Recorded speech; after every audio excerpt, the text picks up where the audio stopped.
Second angel poured out his bowl upon the sea, and it became the blood as of a dead man, and every living creature in the sea died. And then the third angel poured out his bowl on the rivers and the springs of waters, and all the fresh waters became blood. And I heard the angel of the waters saying, "You are righteous, O Lord, the one who is and who was and who is to be, because you have judged these things. This is a good thing that you're doing. It is a decision of righteousness to put the blood on display in this way. For they have shed the blood of saints and of prophets, and you have given them blood to drink, for it is their just due." So let's change gears a little bit and ask a question, because this is going to determine who runs the world, who controls the wealth of the world. Now, some of you may answer the veto nations of the United Nations, the most powerful nations, the super nations, the superpowers. They control the wealth. Others will say, no, it's a few bankers and bankers' families that control the wealth. Others will say, no, it's mega corporations that are in control of the wealth. Of course, the Bible's answer is that Babylon, mystic end time Babylon, is the great controller of the wealth of this world. But however your answer is, we find that those who control the wealth of the world will oftentimes act to precipitate war. And you say, why would they precipitate war? Well, the answer is they have found that war allows the stockholders' investments to rise, and war makes money for somebody. Whenever there is war on planet Earth, somebody perceives they're going to come out a winner. Now, this is terrible, that people will merchandise, market war, invest in war, and instigate war just to make money, and let all the human lives involved in that war be so much collateral damage. There'll always be more people. There'll always be more customers. And so it's a sad fact when we realize the cold-heartedness of corporations, at least corporate thought, sometimes is totally absent of any ethic toward human life. It's all devoted to make cold, hard cash and increased economic clout in whatever the arena they're current. Now, I have a picture here. You won't see it, but it's an investment bank that is going down in its portfolio. It's not going up, it's going down. The year involved is 2008 and 2009, and there's a huge money loss. And you think, what happened to that investment bank? Did they suddenly get foolish? No, they were rogue investors, and they actually, here's the irony of all of this, there were people so twisted, they actually wanted to lose money. They wanted to cause a financial panic in order to destabilize existing national currencies across the world among the weaker nations. They actually wanted their loss of money to trigger a financial panic and would also perhaps trigger a war. Now, this is the world we live in, and you thought it was just some bad luck that we all had trouble in 2008 and 2009 with bad mortgages. We now have looked at the devil, and it's us. It's humankind at its worst, seeking to rise into power over whatever it takes, including loss of money in order to gain power.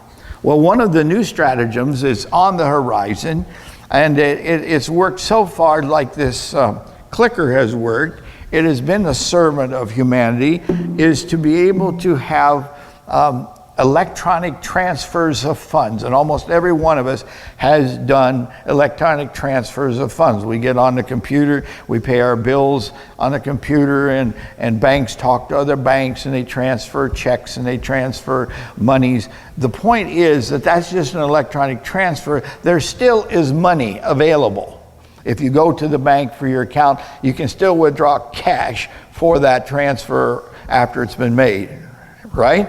But now what they're envisioning is the option to have money that never leaves the electronic or digital phase. It is only digital money. Now, once again, as investments and as options, that should be something that doesn't terrify us. But what if, knowing how these investment bankers work, invest in corporations, what if they gradually structured into that digital money, digital dollars, the idea that it will now become the sole legal tender? And you cannot use paper money anymore. You cannot use, you could still obviously use a piece of gold and exchange gold, because that is something that's hard and is valuable, and you can always swap gold for something. But paper money, what if paper money was no longer an option? Now, we know that it's come into the political talk of our generation today. I'm not going to say who said what about it, but it is a part of national leadership to actually touch on these strategies of commerce, to explore whether we're going to be a team player. And just to allay your fears, I want you to understand that the big team players on digital currency so far have only been small nations. The big nations haven't jumped on board yet, but our nation is considering it. I just want you to understand of the times that the United States is considering this step, not as an immediate step to go solely to digital currency, but to even have that as an option. So far, digital currency is always just in America has been a private thing, Bitcoin and things like that. That's not national. That's just somebody's, what do we call that? A corporate investment, corporate identity of money. So we have these tools that, rightly used, could make us all wealthy and save us all money. But notice that just as with this little tool, it doesn't always go as planned. Sometimes it goes where, yes? Okay. He's going to try one more time behind my back, and that's okay with me. So this was now March of a few years ago, March 2009. There is Timothy Geithner sitting here in front of a TV camera, and right to his left, because he's Obama, it's a Treasury Secretary, and he's a member of the Council of Foreign Relations. They're having a discussion about the US dollar and the potential to develop a global dollar, a new world currency. There is Obama sitting next to him, soberly meditating on this thought. And when he's queried about the United States joining in this, now this is 12 years ago, he says we're actually quite open to that suggestion. So what we're talking about is that this is not something that is far-fetched. This may actually be in the news within a month or two or next year, as the U.S. is going to be exploring taking steps to make it routine to be investing more and more into digital currency. That's not the gospel. That's the state of the times we're living in. But the times are such that we understand that corporations are only after corporate interests. They're not after public interests, primarily. Now we have that year, Pittsburgh had the G20 summit, which is high-powered people from different nations, and they're meeting in Pittsburgh talking about the world economy. And while they're talking about the world economy in Pittsburgh, the president flies into New York, and he presides over the UN Security Council in New York City, which is kind of an interesting thing. No other president has ever done that before. And you might understand, might want to know why no president has done that before. Well, because we have it actually written in our Constitution it's not supposed to happen. Not supposed to do that. But for a couple hours, you could say, because President Obama was in front of the UN Security Council, that he actually acted as the president of the whole world for a couple hours. Anyway, Article 1, Section 9 of the U.S. Constitution forbids this, but anyway, it happened. And what we find is those who are conservative, historically conservative in terms of governance, they're concerned that this might affect long-term national sovereignty, where other nations could come back and say, well, you tried to tell all us what to do, we're going to tell you what to do. And those of us who are proud to be American, want to have America run by Americans, not by bankers in Switzerland or somewhere, we don't want to encroach upon those kind of precedents. We want to keep America American. Bible students look at this and they realize that Revelation talks about the force of a globalizing power. The sea beast of Revelation 13 is going to provide a global revolt over the U.S. Constitution's laws. And it's going to happen.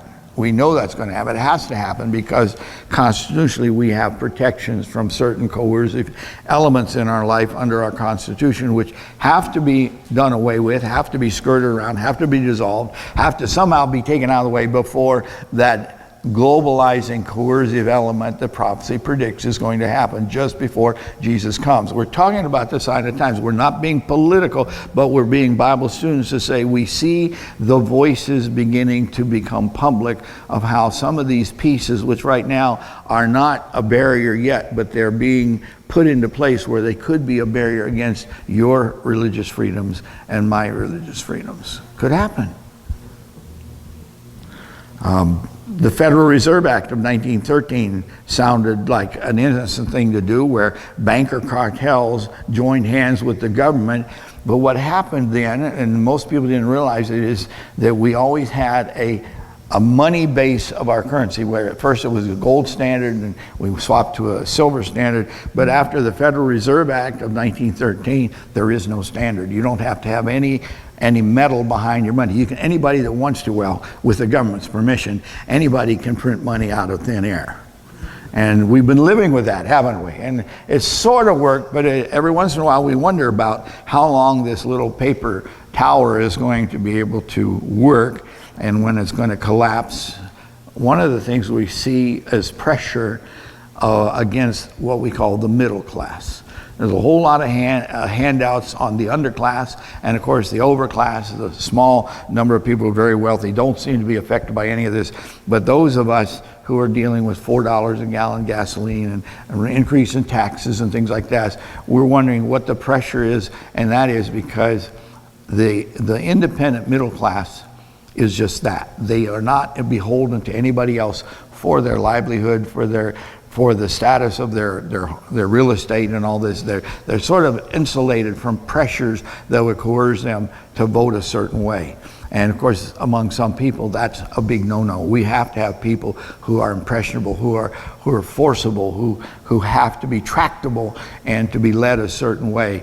And we see that in our country over the course of the last 50 years, the middle class has definitely been shrinking, and the pressures on it have been increasing.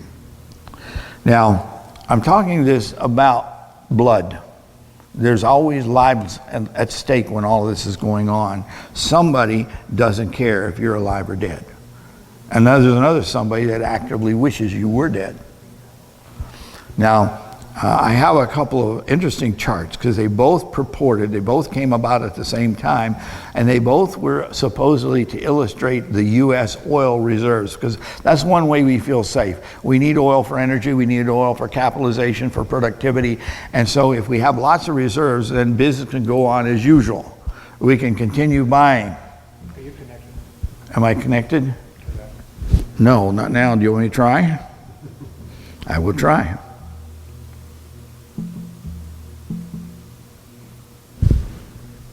Nope.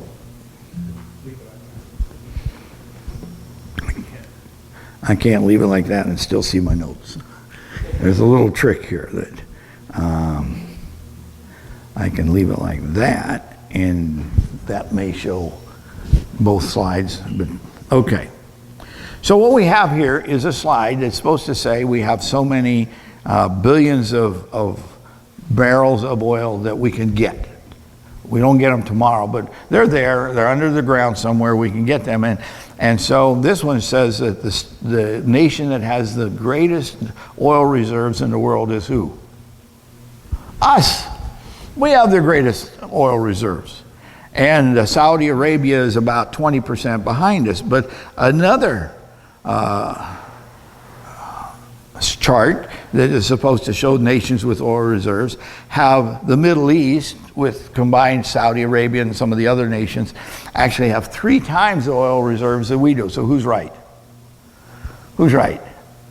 Well, the point is that figures don't lie, but liars sure figure. And if you can sell a perception, it's as good as telling the truth. In fact, it's actually better because perception drives reality. And if you can get people to think that suddenly we are in an oil crisis, they begin to act as though we're in an oil crisis. Do you see what I'm saying? That there are people who would like you to be panic-stricken and have your fear begin to shape what your decisions are going to be. And noticeably among that is, why would you pay $80,000 for an electronic car? Well, if you think that we're running out of oil, you'll rush out and get an electronic car. If you think there's going to be plenty of oil for the next 100 years, you're going to say, I don't need to be the one to buy that $80,000 electric car. And because it's the perceptions you're working with drives your decision. Am I right? It drives your decision. Now, Jesus talked about young ladies getting ready for a big event. And they were 10 virgins, and they all were quality young ladies. They all were pure. They all were anticipating something good. But that something good was going to get delayed. There was a wedding party, and it was going to get delayed. And what was their crisis? Oil.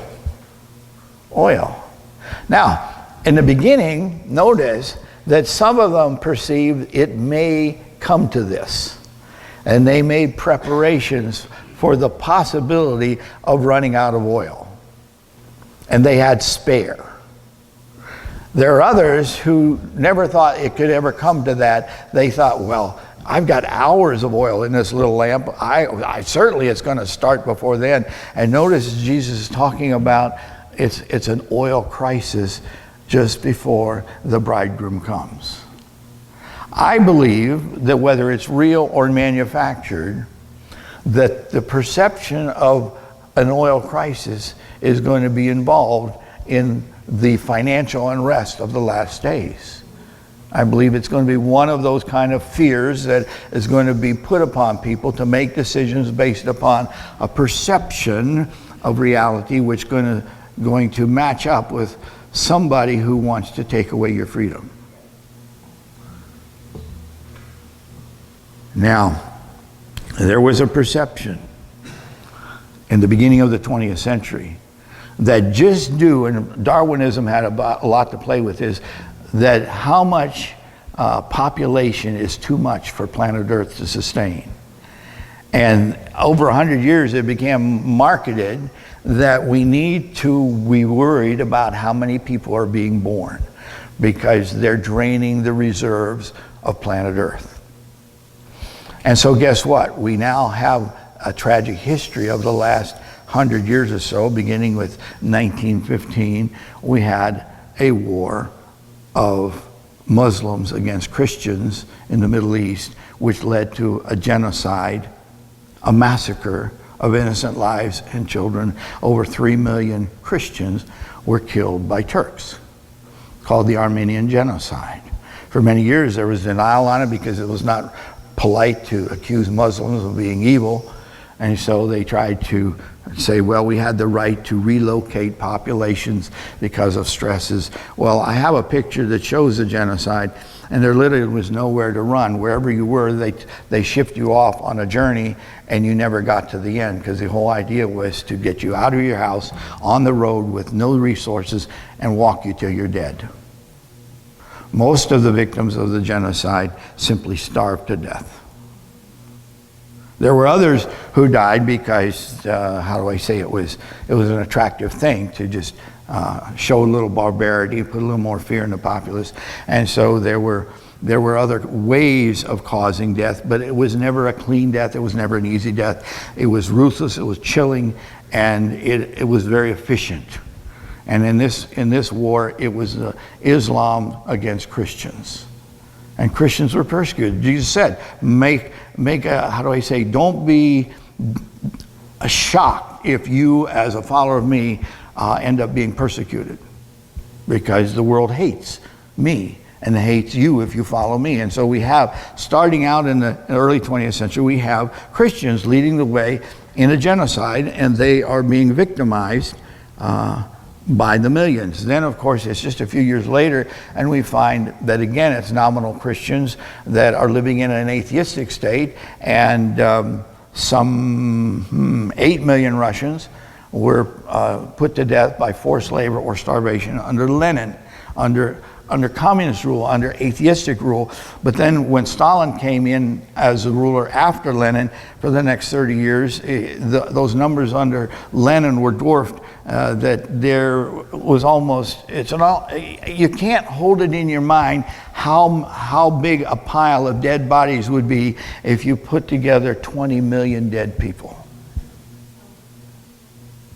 And you look at Russia and Ukraine now, which is, the U.S. is sentimentally sided with Ukraine, but part of that is due back to Stalin's idea that Ukrainians had the best farmland in all of Russia.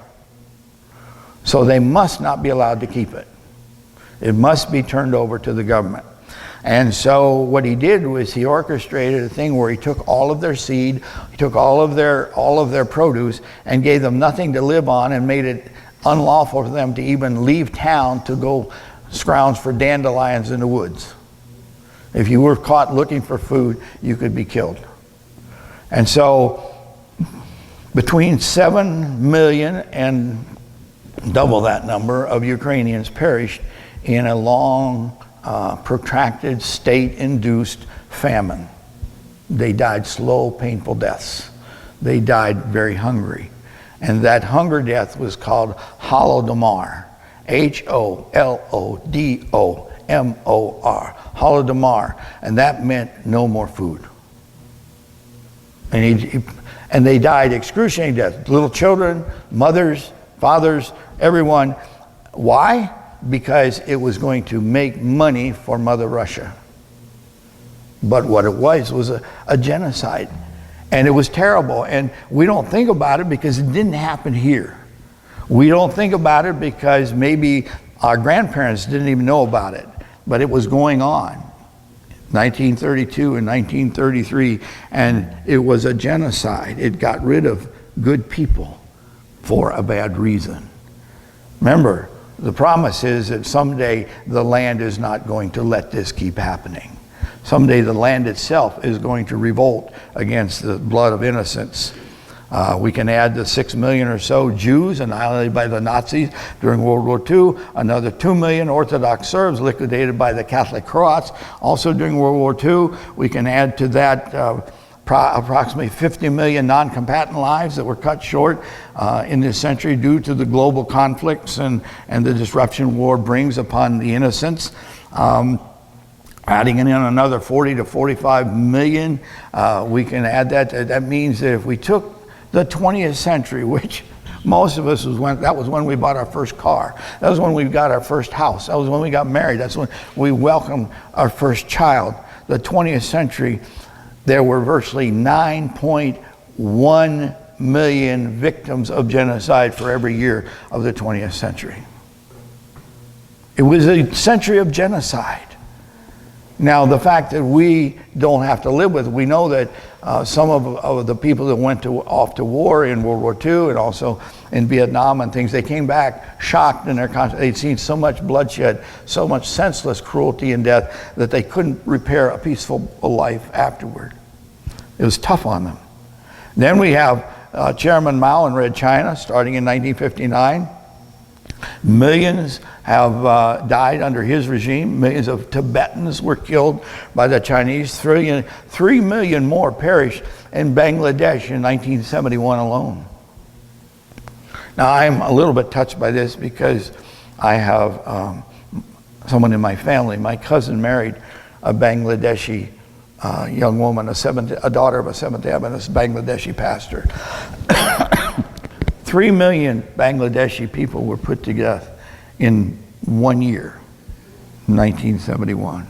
And then 2 million Cambodians were eliminated in 75 by Pol Pot's killing fields. In 1985, there was a civil war in Sudan that claimed another 2 million lives. And of course, the other one that touches my life, because I've been there, and I have a slide that shows a beautiful countryside. The countryside is rolling hills covered with trees, and in the lower lands, there's rice fields, there's crops growing. It's a rich land in Rwanda, but in 1994, for about 120 days, there were almost 1 million people butchered on tribal genocide. And when I went up there, I saw the memorial to 67 Adventist pastors that were rounded up and hacked to death one afternoon. Genocide. People wanting people dead for no other reason than we want to eliminate you. And one of the reasons we eliminate people is we'll reduce the stress on the productivity of the planet. There's not enough water, there's not enough food, there's not enough oil, there's not enough resources, so we'll get rid of some.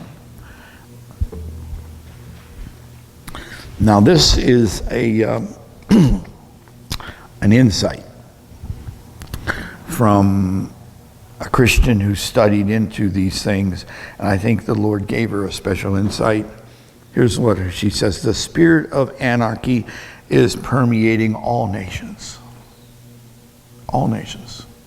And the outbreaks that from time to time excite the horror of the world are but indications of the pent-up fires of passion and lawlessness that, having once escaped control, will fill the earth with woe and desolation. So it hasn't even reached its peak yet.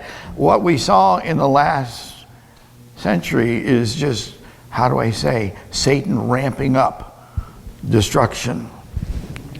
The picture which inspiration has given of the antediluvian world, the one where Noah was building an ark, represents too truly the condition to which modern society is fast hastening. Written in Patriarchs and Prophets, page 102. Patriarchs and Prophets was written in 1890. 25 years or so before the wave of genocide started happening. So she was writing about a trend that was going to become all too visible, that there was going to be an earth filled with woe and desolation. Now, here's what Jesus said that caused me to be taken aback a little bit. Luke 17:26, as it was in the days of Noah, so shall it also be in the days of the coming of Son of Man. It says the Lord saw, Genesis 6:5, the Lord saw the wickedness of man was great in the earth, and every intent of the thoughts of his heart was only evil continually. Who are the good people?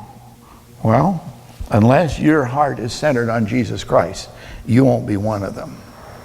Because Satan will take over the life that is not dedicated, barricaded against evil by the Holy Spirit. Satan will gladly move in and take control of that life. And so we want to be praying for one another, praying for family members, for our neighbors and all that, that they surrender to Jesus while there is still time, because Satan is in the business of stealing control of their mind, their heart, their will, their actions.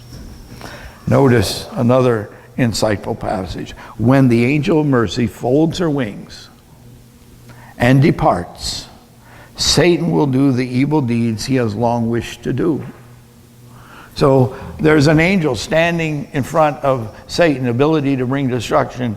It's an angel of mercy, and says, you can't do that this year. You can't do that here in Michigan this year. You can't do that wherever. He's telling you can't. But when that angel leaves, Satan now gets to do what he wishes to do, and here's what he wishes to do. Storm and tempest, war and bloodshed, in these things he delights, and thus he gathers his harvest. That's the life we're living in today, where around us we see Satan starting his harvest. Continuing this is published first in the Review and Herald, September 17, 1901. So completely will men be deceived by him that they will declare that these calamities are the result of the desecration of the first day of the week. People shouldn't be going to football games on Sunday. People shouldn't be making donuts on Sunday. People shouldn't be eating in restaurants on Sunday. There are ways you desecrate the first day of the week through commerce or pleasure, and that's why all these calamities are happening, is that we're not reverencing Sunday.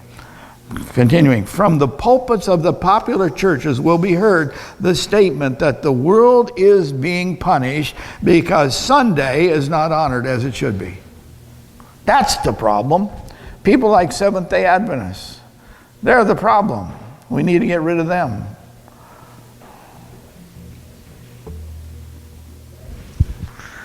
We owe much to Jesus' ministry on the sinner's behalf. In the heavenly sanctuary, he's ministering the merits of his blood.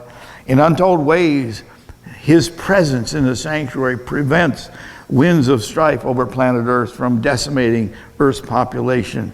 But we know, as a part, we studied the judgment hour message last night. The hour of judgment has come. And the night before, we talked about all this. When Jesus leaves the sanctuary, meaning the judgment hour is over, when Jesus leaves the sanctuary, darkness covers the inhabitants of the earth. The restraint which has been upon the wicked is removed. Nothing holding them back. And Satan has entire control of the finally impenitent. Unsheltered by divine grace, they have no protection from the wicked one. Satan will then plunge the inhabitants of the earth into one great final trouble. We'll talk about our time of trouble. No, we ought to be praying for the time of trouble on the lost. The way of the transgressor is hard. Their time of trouble is going to be far worse than our time of trouble. As the angels of God cease to hold in check the fierce winds of human passion, all the elements of strife will be let loose. The whole world will be involved in ruin more terrible than that which came upon Jerusalem of old. Now that's a picture of magnitude I don't want to paint in detail. I deliberately, when I even chose slides to talk about these genocides, I left aside all the brutalities and all the actual terrors that certain war journalists have chronicled, because this is, after all, an hour of worship. This is an hour of praise. But if you just imagine how terrible it was when Jerusalem fell. Some died of starvation, some died of butchery and other kinds of violence, but it was terrible. It was anarchy, it was chaos, it was starvation, it was disease and pestilence. All of this were byproducts of the destruction of Jerusalem, that war, that conflict that left millions dead. And remember why? When they were saying, "Crucify Jesus," they said, "His blood be on us," as though it were nothing. It was just one man dying. We'll take the risk. We'll take the risk. No, because when you kill the Son of God, that bloodshed will have a terrible recompense. So Isaiah, we're back to where we began, and we're going to end. Behold, the Lord comes out of his place to punish the inhabitants of the earth for their iniquity. The earth also will disclose her blood and will no more cover her slain. But you know, we need some hope this morning. This is a message of vengeance, but I think we ought to start memorizing Psalm 91. And one of those verses there is, how do I say this, is a protection against the terrors that are about to come, verses 14 to 16, because he has set his love upon me. God's saying this about you and you and you. Because that person has set his love on me, therefore I will deliver him or her. Notice, this is a promise of God. Then when these tough times are coming, terrible times are coming, because he has set his love upon me, there I will deliver him. I will set him on high because he has known my name. He shall call upon me and I will answer him. I will be with him in trouble. I will deliver him and honor him. And with a long life I will satisfy him and show him my salvation. What a wonderful promise. That as this world dissolves into anarchy, as this world becomes far more risky in which to live because there's people wanting us dead, that there is an announcement of a jubilee of freedom, and Jesus is going to say, I'm delivering those people who have chosen me, have been faithful to me. And although it's coming in the very near future, we realize that there's this encouragement. Remember, Jesus said in Luke 21:28, this is our final memory text. It's coming up, but don't look down. Don't look at the blood in the sand. Don't look around you at the terrible time you're living. Look up. Look higher. Look higher. Look at me, says Jesus. Keep your eye on me. Stand erect. You don't have to be crestfallen. Don't have to put your head down. Don't have to feel ashamed for being a Christian. Stand erect. Lift up your heads, all of you who have endured and have conquered by my great name. In this time of great struggle, you shall glorify my deliverance given you. Your redemption is closer than you could ever dream. I'm taking liberty.